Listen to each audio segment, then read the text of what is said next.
Across the vast North Atlantic, the night of November 1st, 1943, raged with fury. Waves over 4 meters high pounded relentlessly against the hull, while gusts of wind howled across the deck as if intent on tearing everything apart. In that suffocating darkness, the USS Borie, an aging but still valiant Clemson-class destroyer, plowed forward through the storm. On the bridge, 30-year-old Lieutenant Charles Harris Hutchins strained his eyes against the ink-black sea. He knew that out there, somewhere, an unseen enemy was lurking. At exactly 1 a.m., the radar room erupted. "Contact, 8,000 yards, bearing 170 degrees. Hutchins sprang to life, his voice cutting through the gale. "Turn 170, flank speed." The weary engines roared, hurling the Borie straight into the tempest at maximum speed. On deck, sailors clung to the railings as seawater crashed over them, yet none faltered. They knew the real battle had begun. Just a few miles away, German U-boat U-405, a Type 7C, surfaced to recharge its batteries. Its commander, Korvettenkapitän Rolf Heinrich Hauptmann, believed the night and the storm would shield his vessel. Below deck, 45 men labored tensely in the steel confines when suddenly the hydrophone picked up a strange sound. "High-speed ship, bearing 90." Something was racing toward them, and Hauptmann instantly knew it could only be the enemy. Without hesitation, he barked, "Alarm! All hands to battle stations! Dive! Dive! Dive!" Klaxons blared wildly as German sailors rushed to their posts, watertight doors slamming shut. The submarine angled downward, vanishing beneath the waves just as the Borie strained to fix its position. On the American destroyer, Hutchins watched the radar screen as the signal abruptly disappeared. A chill ran down his spine.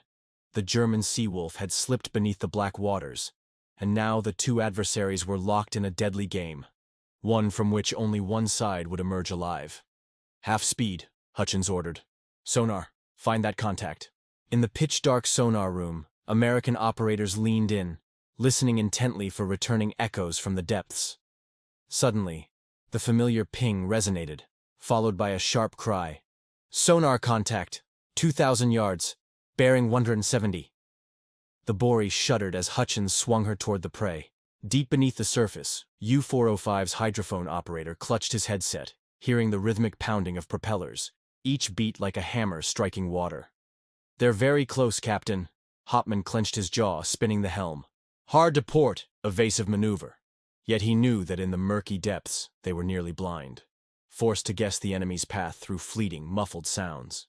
On board the Borie, tension soared as the gap closed. 600 yards, standby port depth charges. American sailors rushed to their stations, pulling pins, ready to unleash the massive canisters into the sea. The ship fell into hushed silence. Only the waves and the steady pulse of sonar remained. Then, without warning, the signal vanished. A voice cried out, "Contact lost, sir." Hutchins slammed his fist, realizing the German Wolf had slipped directly beneath his keel. The chase had only just begun, and in that storm-tossed night, the USS Borie and U-405 hurtled toward a merciless duel, one from which only a single hunter would return. The crash of waves against steel mingled with the howling wind that screamed around the ship. On the bridge of the USS Borie, Hutchins stared tensely into the pitch-black night. The sonar contact had just vanished, and that could mean only one cold truth. The German Seawolf had slipped directly beneath the American destroyer S-keel. No longer visible on radar, the enemy now lurked in the ocean's darkness, waiting for the perfect moment to unleash a deadly torpedo strike. "Hard right rudder! Bring the stern around!" Hutchins shouted, and the helm squealed in response.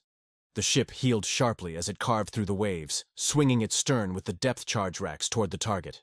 In the sonar room, sailors listened with trembling focus. "Contact regained. 500 yards, starboard side."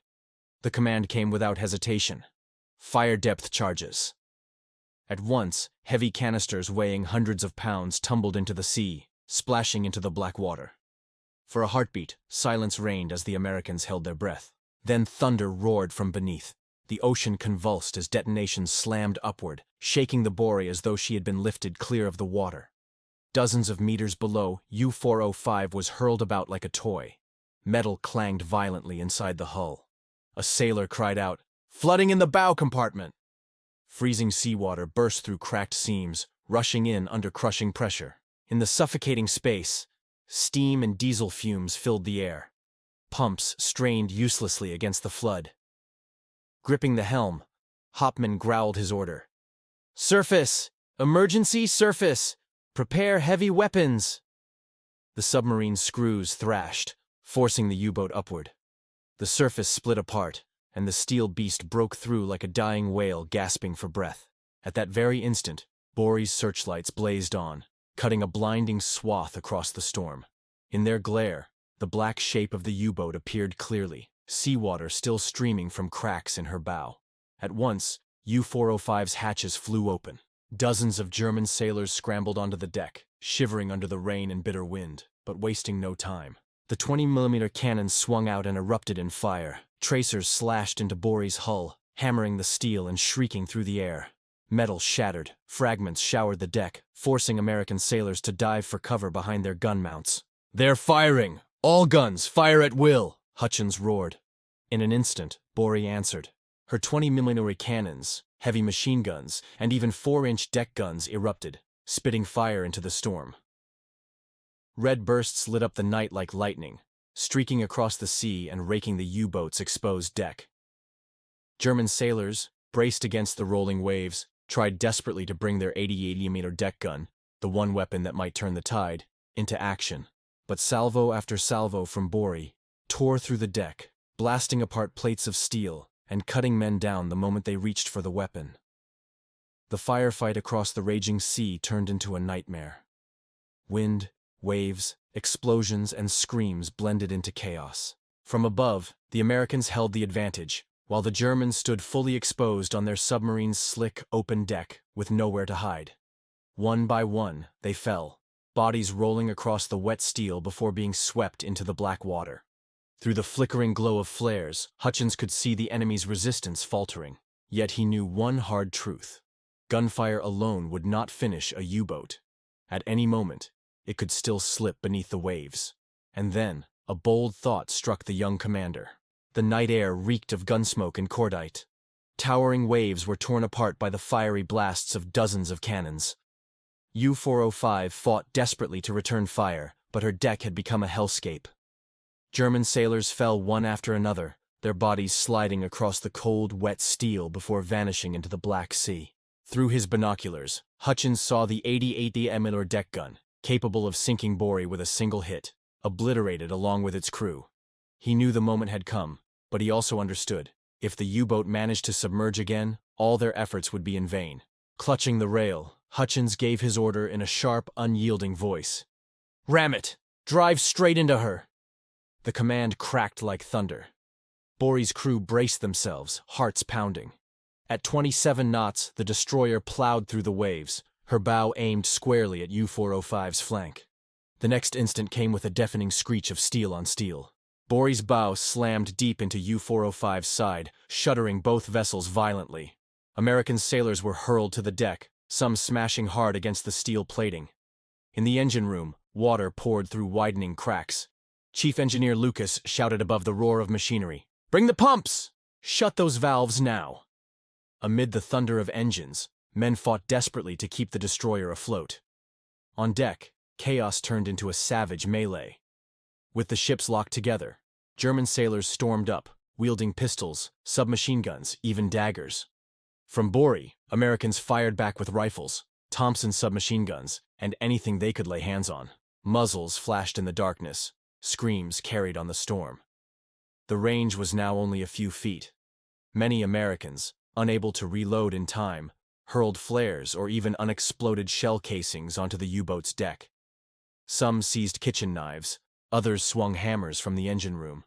The battle was no longer one of cannons and torpedoes. It had become a primal struggle of steel, blood, and raw will. The Germans, though taking horrific losses, fought with ferocity. A group tried to clamber up Borie's side, only to be cut down the moment they showed themselves.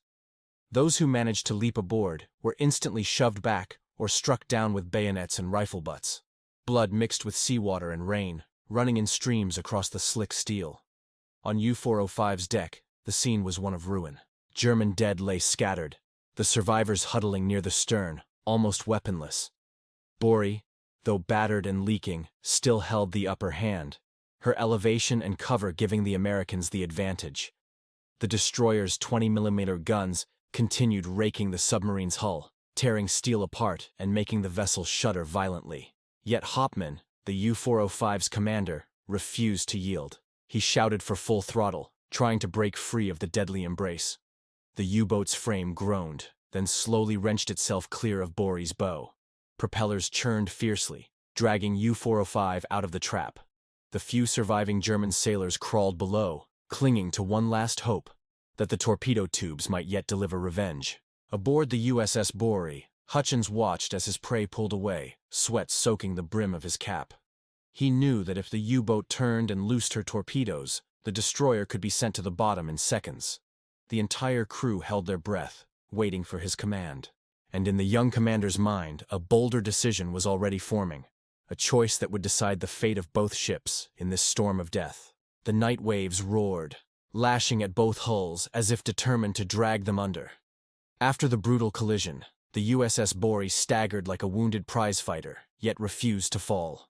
Water seeped through cracks, flooding into the engine room, forcing Lucas and his engineering crew to race frantically, twisting valves, rigging fire pumps, to keep the engines alive. On deck, Hutchins wiped blood from his brow, eyes locked on the enemy struggling to free itself from the destroyer's bow.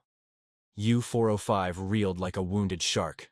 Her deck was scarred with shell holes, her 20mm guns shredded, her 88mm silenced. Twisted steel plates jutted out, small fires smoldering. Yet inside the control room, Captain Rolf Heinrich Hauptmann had no thought of surrender. His hoarse command rang out, "Prepare torpedoes! This is our last chance!" The surviving crew dragged themselves into the torpedo compartment. Beneath the flickering red lights, they loaded the warheads with trembling, bloodied hands. They knew, if they failed, they would all go down together. Aboard Borie, the sonar operator suddenly shouted, "Metallic contact! Torpedo loading detected!" The air froze on deck. One torpedo amidships would tear the destroyer apart in seconds. Hutchins clenched his jaw, ordering an emergency turn while unleashing every weapon still functional. Machine guns, rifles, even sidearms hammered the U-boat as she twisted to line up her shot. Then came the dull thunk from U-405's belly. The torpedo had launched. A white streak sliced through the water, racing straight toward them. Every man aboard Borie held his breath. Hutchins roared, "Hard starboard! Hard over!" The helmsman wrenched the wheel, gears grinding in protest. The ship rolled violently, her slick deck flinging sailors into the sea. In a heartbeat, the torpedo skimmed past the hull, streaked into the darkness, and detonated in a towering geyser. Rain and seawater pelted down on steel helmets. A collective exhale swept across Borie's deck. They had cheated death once more. Hutchins wasted no time. He barked, "Drop depth charges! Finish her now!" From Borie's stern, the canisters plunged into the blackness, tumbling toward U-405. Seconds later, the ocean convulsed with violent blasts. Shockwaves hammered the destroyer, hurling men to the deck. Beneath the surface, the German submarine convulsed. Welds split apart. Seawater speared into compartments like 1,000 blades. Hauptmann clung to a railing, his face ashen. He knew it was over. U-405 pitched hard, chaos sweeping her decks. Survivors screamed in despair, some scrambling topside, waving frantically for mercy. From afar, Hutchins saw their desperate arms reaching up in the flare's glow. He signaled a ceasefire. Borie's guns fell silent, replaced by a heavy stillness. U-405 shuddered, tilted, and finally slipped beneath the sea. A few rafts popped free, carrying perhaps 15 German sailors clinging to life. The night sea slowly closed over the wreck, leaving only debris, drifting bodies, and the ragged breathing of men who had narrowly escaped death's scythe. Hutchins looked down at the enemy now adrift on the waves. He exhaled heavily, knowing the war was far from finished, and that those survivors, spared from U-405's fate, might yet face another grim destiny. The sea grew quieter after the chaos, yet waves still heaved violently beneath the pitch-black sky. The last flares burned out slowly, casting pale light on figures drifting in the water. 15 German sailors clung desperately to a torn life raft, eyes wide, faces gaunt with fear. Coughs and groans of the wounded carried on the wind, mingling with the sound of wood clattering and waves slapping relentlessly. On the deck of USS Borie, Several American sailors aimed their rifles downwards, but Hutchins signaled them to lower their weapons. He stood motionless, staring at the men below. Enemies, yes, but also human beings clinging to life by a thread. For a fleeting moment he considered giving the order to rescue them, pull them aboard, bind them, and take them prisoner. That was the rule, the humane course. But then, another light flared on the horizon. It was no moon, no star. A flare, signal of another U-boat nearby. Almost at once came the urgent cry from the sonar room. "Torpedo! Another torpedo inbound!" Tension gripped the ship like a vice. Hutchins knew the Borie would be an easy target if they lingered.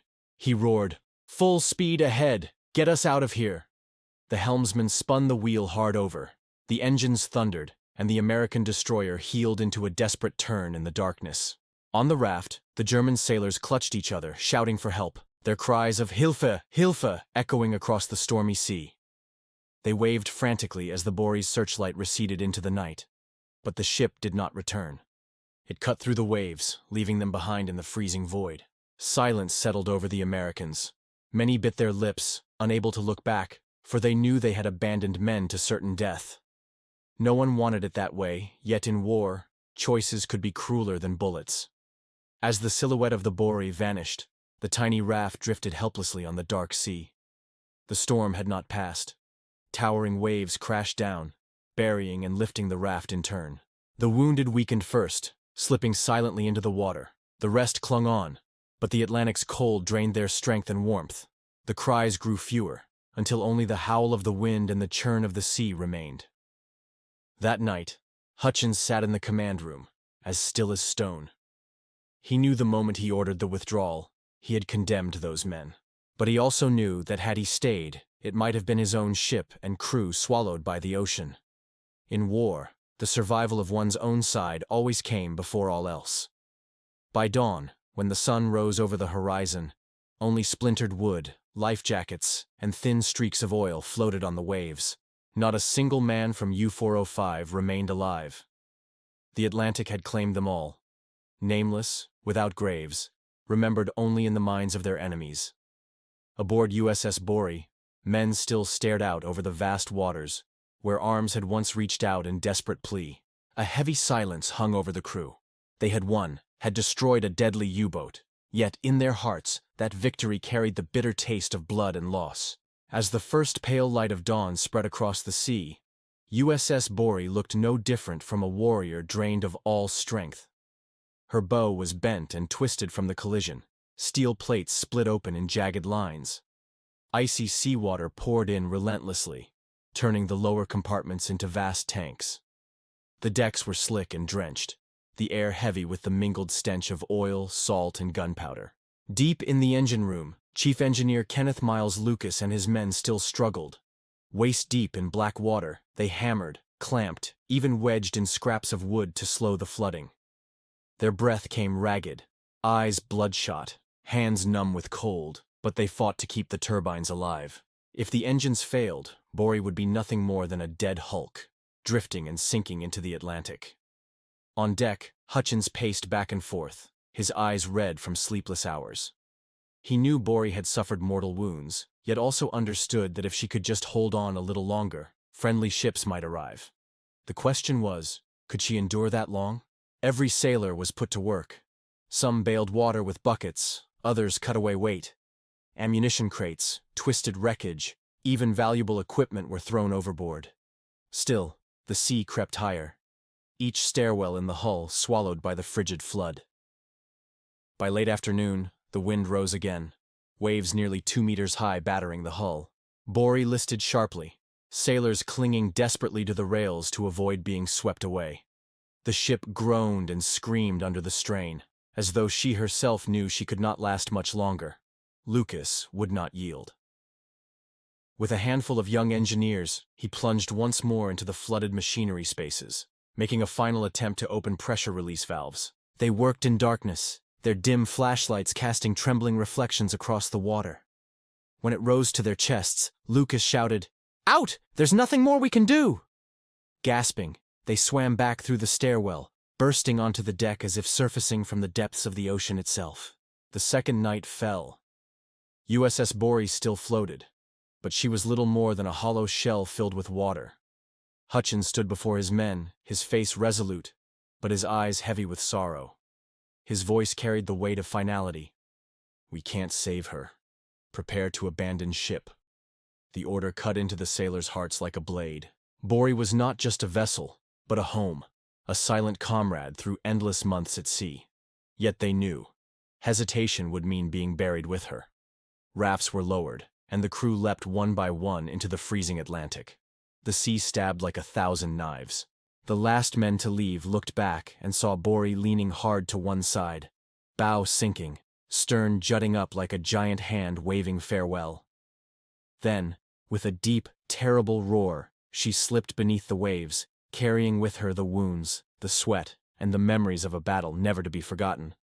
Not all survived. The sea claimed 27 sons of America, dragging them to the depths. The rest clung to the rafts, shivering, drained, waiting for the glow of friendly ships that would come with dawn.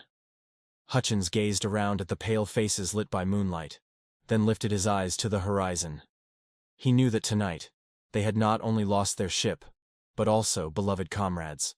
Forever in their memories, USS Borie would stand as a symbol of courage and of sorrow on the vast Atlantic. At dawn, the faint lights of the Allied fleet finally appeared on the horizon. The sound of horns and engines drifted across the waves, carrying with it the hope of survival for the men shivering on their life rafts. One by one, they were hauled aboard, lips blue, hands numb, but eyes still glinting with pride. They had survived one of the strangest and fiercest naval battles of the Atlantic. News of the fight spread quickly through the fleet. A small destroyer had hunted down, clung to, and destroyed a German U-boat in the midst of a raging storm, using gunfire, blood, and, in the end, a head-on collision. Yet the victory came bitter. USS Borie was gone. 27 sailors would never return, and 45 men of U-405 now rested forever in the deep.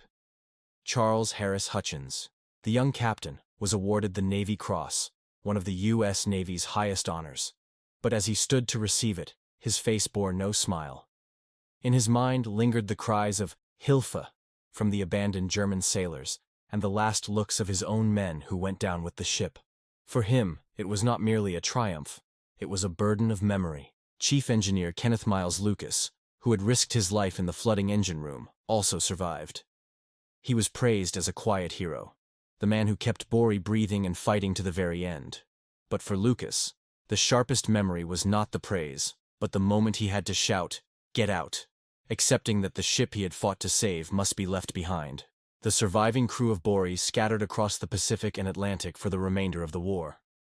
Yet, wherever they went, they spoke of that battle with the same mixture of pride, grief, and guilt. They told of the close-quarters chaos, where Americans and Germans fought with pistols, knives, even kitchen blades. A scene so surreal no one would believe it unless they had seen it. After the war, in memoirs and veterans' reunions, USS Borie was remembered as a symbol. A small ship with only 122 men, daring to take on a powerful enemy under the harshest conditions. It was not just a story of weapons or tactics, but a testament to courage, the will to survive, and the brutality of war at sea. For the U.S. Navy, the battle became a lesson. They studied how Borie pursued U-405, how Hutchins handled the confrontation at point-blank range, and the life-or-death choices made in the stormy night. But more than that, it served as a reminder that victory sometimes comes at too high a price, paid in the lives of comrades, and in sleepless nights, haunted by the eyes of a drowning enemy. The Atlantic still roars as it once did, and on its seabed, the wreck of U-405 lies silent. Nearby, USS Borie rests as well. Two ships, once mortal enemies, now share the same cold graveyard, no hatred left, only the silence of the sea. The sailors who perished will never return. But the memory of them, and of that battle, endures as a tragic legacy of the Second World War. It reminds us today that amid the roar of waves and fire, courage always exists. Yet with it comes the price of war, a price borne by both the victor and the vanquished alike.